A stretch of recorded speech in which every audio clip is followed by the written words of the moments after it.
Welcome back to Pulse as usual. With us now, Undersecretary Mark Perete, spokesperson with the Justice Department. Yusek Perete, thank you very much for joining us. Had it not been for the uproar over former Calao and Laguna Mayor Antonio Sanchez's case, we wouldn't have this new IRR, right? Yeah, I agree. I think the sentiments of certain individuals with respect to Mayor Sanchez and other criminals like him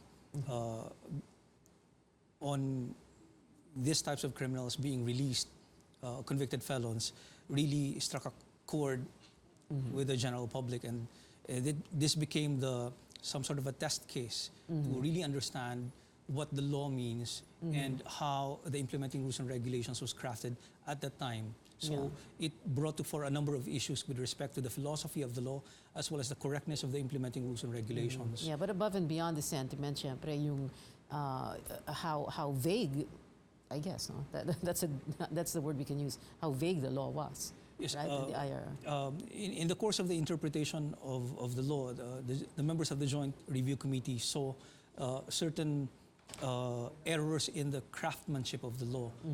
But our main objective in crafting a revised implementing rules and regulations is really trying to fathom the intention of the lawmakers. And so what we've seen is, while there are indeed serious issues with respect to the craftsmanship of the law, the intention can still be understood.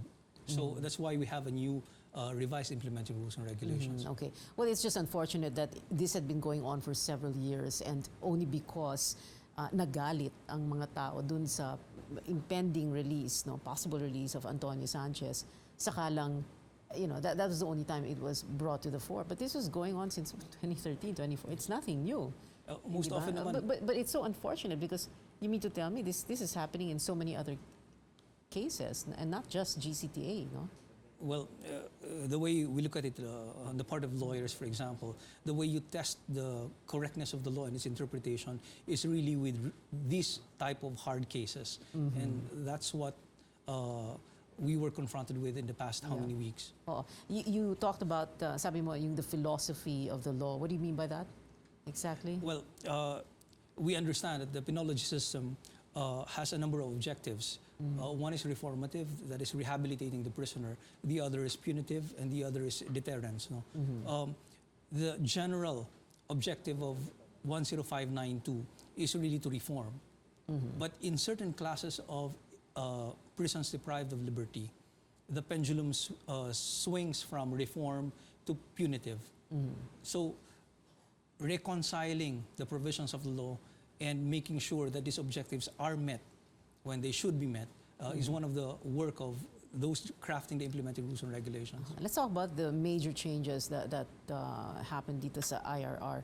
For example, it's been made very clear, no? Excluded recidivists, habitual delinquents,